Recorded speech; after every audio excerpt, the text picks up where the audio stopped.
Buenas tardes, mi nombre es Nicole Jara, soy estudiante de Negocios Internacionales, séptimo semestre.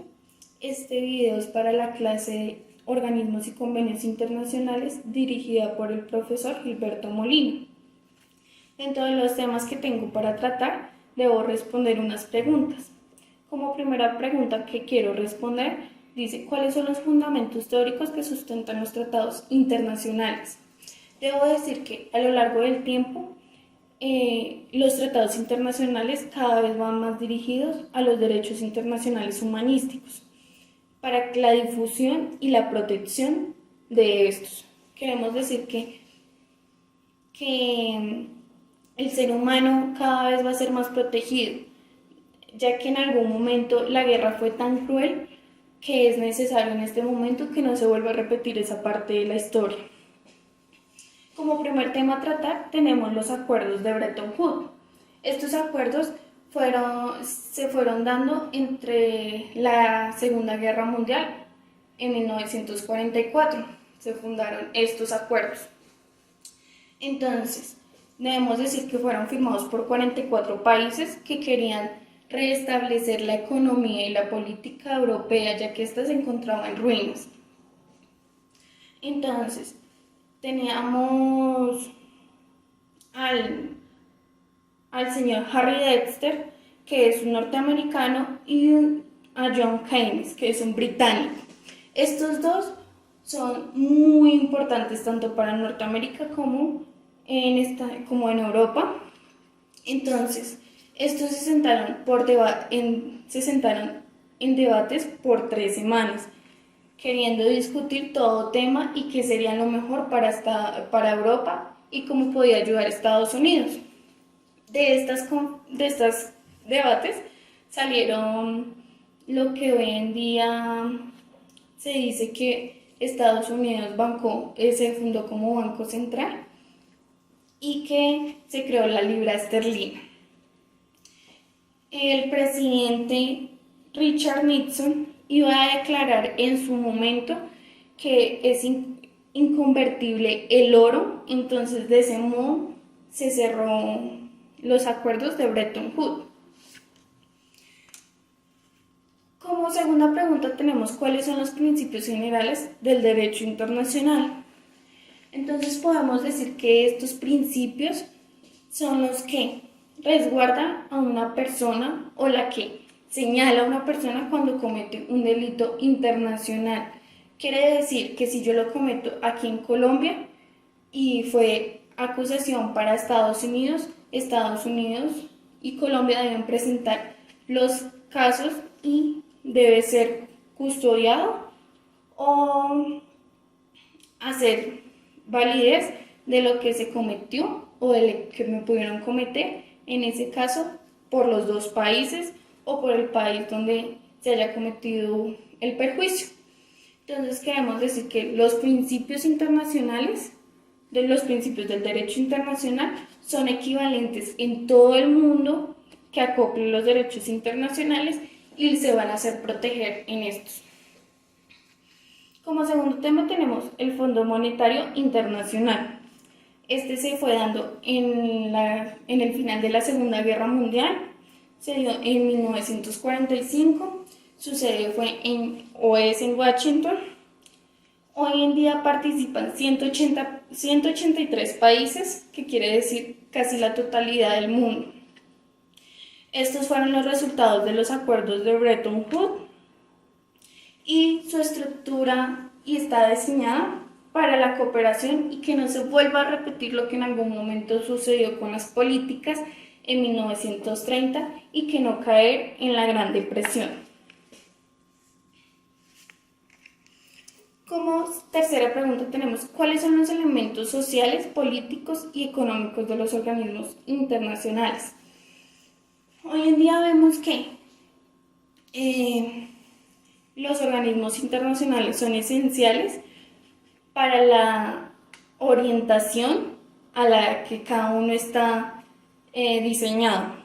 Entonces podemos ver que sus elementos esenciales siempre serán la dirección, orientación y protección de lo que se dedican. Lo que quiere decir es que siempre va a haber una regulación por parte de ellos y siempre vamos a tener estas organizaciones para poder tener un orden específico entre lo que quieras negociar y entre lo que se pueda dar entre gobiernos.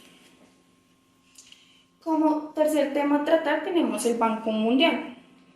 Este fue creado en 1945, su primera sede es en Washington y no se trata solo de una entidad bancaria, como usualmente se dice. Este busca apoyar la pobreza y la vulnerabilidad del mundo, busca acabarla para así pues, tener un crecimiento entre los países tercermundistas y crear un apoyo que puedan estos tenerlo cuando tengan una crisis. Estos tienen 5 instituciones, las cuales están dirigidas por los países que están dentro del Banco Mundial. Entonces, como cuarta pregunta tenemos, ¿cómo los tratados internacionales y organismos internacionales tienen una injerencia en los asuntos de los países? Hoy en día, la persona que busca hacer un acuerdo o negocio con otro país, vemos que tienen que tener tratados internacionales y debe tener palabra en lo que se escribe.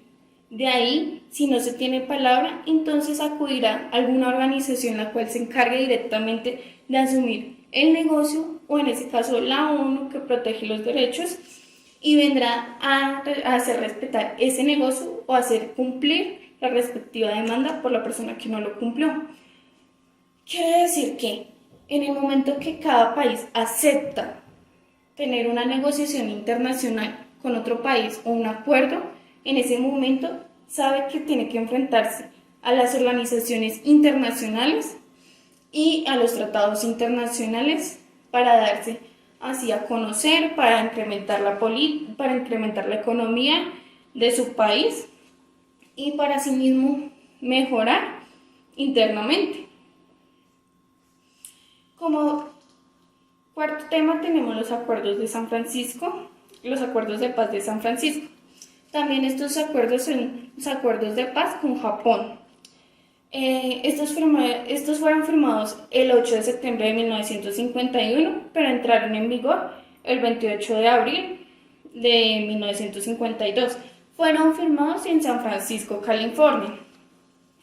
Entonces, en este caso hubieron 10 sesiones y 400 sesiones de debate, en donde se trataban los temas más insignificantes, para que todo estuviera claro. Es un tratado desigual con Japón, ya que Estados Unidos le puso como cláusula que no podía demandar el tratado, no podía hacer tratados como para respaldarse de este tratado con otros aliados o con otros miembros, no lo podía hacer. Pero mientras tanto, Estados Unidos sí tenía bases militares que estaban dentro de algunas ciudades de Japón. 49 naciones firmaron, pero Checoslovaquia, Polonia y la Unión Soviética se negaron a firmar. Entonces, como quinta pregunta, tenemos cómo los tratados internacionales ayudan en el desarrollo de las economías de los países. Como los venía mencionando, cuando un país acepta hacer una negociación internacional, sabe que puede sacar de pronto en lo que es rico o en lo que mejor le va, puede sacarlo ya que le sobra de su país, puede sacarlo y obtener ganancias de eso, como el petróleo, como el algodón, como el arroz. Estas son cosas que hacen ricos a los países y que puede que les sobre ya después de abastecer todo su país. Esto trae ganancias, trae crecimiento. Además, cuando se hacen tratados internacionales, si tu país te hace falta como maquinaria prima, puede adquirirla. Si esa maquinaria no la hacen ahí dentro del país, puede importarla.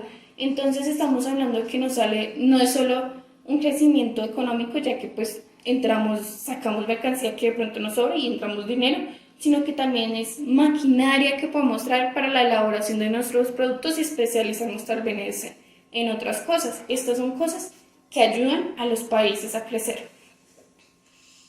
Entonces tenemos como quinto tema la Organización de las Naciones Unidas. ¿Qué quiere decir? La ONU. Esta fue firmada el 24 de octubre de 1945, fue oficialmente, después de un mes de acabar la Segunda Guerra Mundial. Se creó con 51 miembros, pero hoy actualmente hay 193 miembros. Esto es un acuerdo para mantener la seguridad de los países miembros que hacen parte.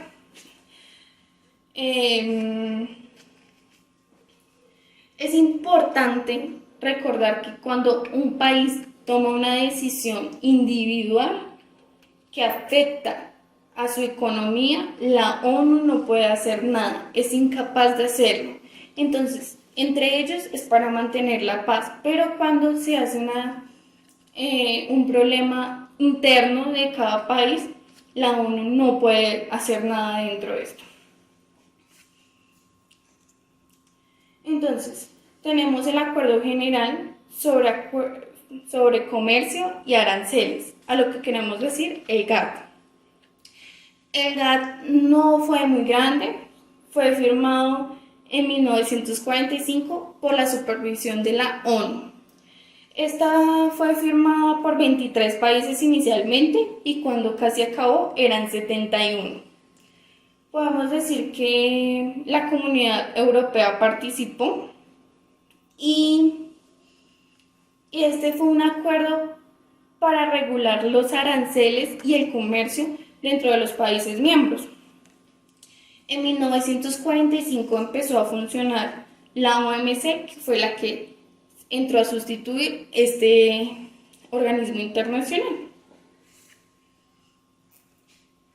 Entonces, la Organización Mundial del Comercio, o sea, la OMC, empezó a funcionar en 1945. Empezó con 51 países y esta se ocupaba de las normas generales del comercio, normas, aranceles y se encargaba de regularizar todo lo que tuviera que ver con esto. Hoy en día tiene el 98% del mundo como miembro, o sea, en su totalidad, todo. Y es la que se responsabiliza de mantener los acuerdos, por así decirlo, con una mejor regulación y sin que un país llegue a tener a veces la mayor ganancia y la menor, aunque pues no pueden discutir todo o no pueden llegar a tomar la decisión todo sobre esto. Como último tema tengo la Organización de Países Exportadores de Petróleo, la que quiere decir la OPEC. Esta fue creada el 14 de septiembre de 1960 en Bagdad y fue registrada en la ONU en 1962. Entonces, esta organización es encargada del petróleo.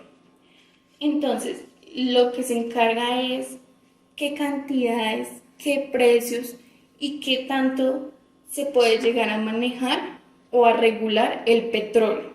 Está encargada de todo lo que tiene que ver del petróleo y empezó con los países como Arabia, Venezuela, Irán, Irak y Kuwait. Estos países fueron los que empezaron, son los que mayor exportan, siguen siendo partícipes, además de muchos más que son la mayor parte exportadora. Y debemos decir que es dirigente y es la mayor organización de petróleo, es la única, que se encarga de regular todo el tema del petróleo y el precio de este.